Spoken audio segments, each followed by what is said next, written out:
If you're thinking about buying a standard zoom lens for your Micro Four Thirds camera and you're not really sure which one to get, I'm going to do a review of the Olympus 12-40 f2.8 Pro lens and give you my view on this lens. You might want to be upgrading from the 14-42 kit lens, or maybe all you've got is a prime lens and you're looking for a standard zoom which covers the range 25mm, then that potentially this is the lens for you. I've been meaning to do a review of this lens ever since I bought it about 4 or 5 years ago.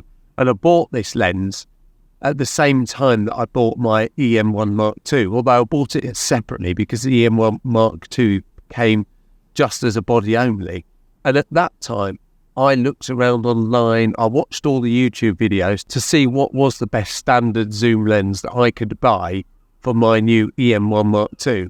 And despite this actually being the kit lens that comes with that camera, I decided that this was the right lens for me. And I want to share my thoughts on this lens and hopefully help you make a decision on buying the lens yourself. Wherever you look online, nobody has a bad word to say about this lens. Everybody that's reviewed it, everybody used it, loves it. It's just a perfect lens, and potentially, according to all the Micro Four Thirds experts, it could be the very best Micro Four Thirds lens you can buy, or at least in the standard zoom range. The Panasonic 1235, I think, gives it a real run for its money, but according to all the reviews that I've watched and all the documents I've read online, this comes out on top. This is a 1240, which is the 2480 equivalent on full frame. It's a f2.8 throughout the zoom range, which is 5.6 again on full frame. And it works out about 1960 in APS-C. It depends on which APS-C you look at, but around about 1960, the focal length. Before I go too far into the detail, I do have a bit of a problem with this lens itself. And that's because about 18 months ago, my camera, and with this lens on it, in the bag, was dropped by a member of my family. What happened was it fell off a bench, and when I opened the case and got the camera out, the lens had actually pretty much come away from the mount. So I managed to snap it back in place, and I was able to use it for the rest of that day. I've taken it into the camera shop and they sent it off to Olympus, and Olympus patched it up, but they couldn't fix it. They said if they needed it to be properly fixed, then it's going to cost as much as a new lens. So I haven't got it fixed. So unfortunately, this lens is only going to last so long before it actually packs up completely. It still works fine, but I've got to treat it really, really carefully. And because of that, the weather sealing sort of band, the rubber band around the side, doesn't quite work as well as it should do. I bought this lens just over 4 years ago, and it costs me used £400.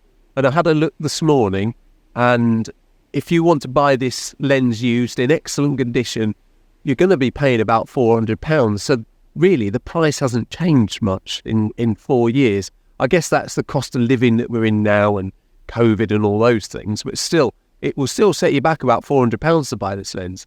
There is a new version, the version 2. And if you wanted the version 2, instead of going for a used one, you're going to pay £900 or dollars, about the same rate. So it will set you back double the price of a used version 1. And in truth, apart from some coatings on the lenses, there's really not a massive amount of difference between the version 1 and the version 2. So there's probably not really a great advantage to buying the new one. The lens isn't big by any means. It weighs about 380 grams and it's 84 by 70 millimeters. And it fits really nicely on my EM1 Mark II. And it, despite its weight and its size, it's really well balanced on this camera. I'm sure on the smaller cameras, well, when I've put it on my EPL5, it does feel a bit top heavy. But on the EM1 Mark II, it feels spot on. It feels super nicely balanced on this camera. I've got a lens hood on the camera. Unfortunately, this is an aftermarket lens hood because, sadly for me, I lost my original lens hood, which was really nice and fit perfectly, snugly and crisply. This aftermarket lens hood is a bit cheap and plasticky, and it doesn't fit perfectly well. but it does the job and it's good enough for me. It's all metal construction and it's really, really well built. It's a fantastically robust lens. It's got 7 aperture blades and it's got 14 elements in 9 groups. And that means the pieces of glass inside the lens are really close together. And the closer those pieces of glass on a lens, the sharper it's likely to be. It's got all sorts of different aspherical lenses and different coatings and all those sort of technical things that props to most of us doesn't really mean a lot. But the fact is, this is a really well-built metal construction, super robust lens with all the right things in it in the right places. It's got a manual focus clutch, so you can easily move your camera from autofocus into manual focus super easily.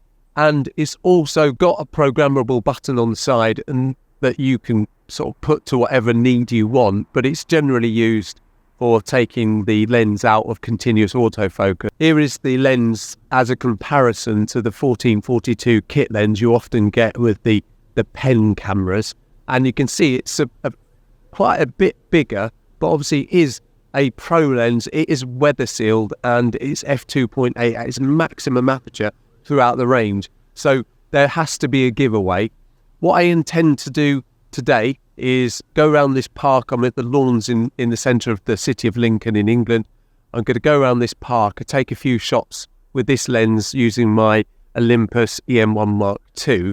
And I'm going to be looking for things like sharpness, purple fringing, autofocus. I'll test the autofocus on there, vignetting and converging lines, all sorts of things that I can think of that I'll do a test with this lens. I'll also take a shot, or at least one shot with this lens, so we can compare the two, and hopefully you'll get an idea of what the pictures look like and the difference between the two, and obviously show you properly that this lens is really as good as everyone says it is.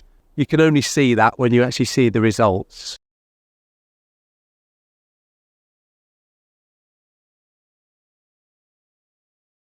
For my first shot, I'm going to take a picture of the beacon and the Lincoln sign, and I'm going to go f2.8 just to open up the camera, and I'm going to go 12mm, fully wide open, fully big, and I want to create a little bit of a leading line to the beacon, and we'll see how this first one comes out.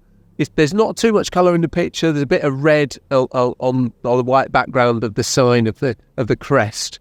And maybe we can have a look at that and see how that comes out. I'm just going to take this now. That's the first picture in the bag. The sky is a bit bright, so that might not do so well. So I might look to try and take a different one because it's the sky will be too bright. As always, I'm just about to walk away and I turn around and I see a slightly different composition with the crest and the beacon. So with this leading line down here, so I'm going to give this one a try. What I might actually do is take a picture of the 12-40 lens and also a repeat photo with the 14-42 and just compare the differences, see how different they are. The other really impressive feature about this lens, although it's not a macro lens, it does focus at really short distance, at 0.2 of a metre. You can get really close to the subject and you get almost macro quality photos. It multiplies at 0.3, so you do get a bit of a macro effect, which is fabulous, and it's not even a macro lens. I'll try and get an image of these iron railings and the lamp at the top there, and hopefully that comes out quite well and we can test the quality, the sharpness of the lens. As a test of the autofocus, I'll just try and do an autofocus test on this font in this park. At the moment, I've got it on autofocus. What I'll do, I'll take it off onto manual focus, into autofocus, and then straight, boom, it focuses immediately. I'm back home now, and I'm going to jump on my computer and have a look at a couple of the pictures I took. I took quite a few, none of them were particularly outstanding, but I really wanted to get a few examples so we can just have a look at the quality of the lens. I'm in Adobe Lightroom, and I'm just looking at the comparison tool between the two pictures. This one on the left is the picture of the 12-40 lens, and this one on the right is a picture of the 14-42.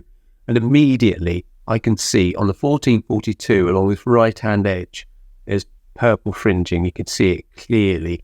On the 12-40 lens, there's no purple fringing whatsoever. And although this is slightly larger in this image here, you can see immediately this is sharper. This is a much softer image than this one.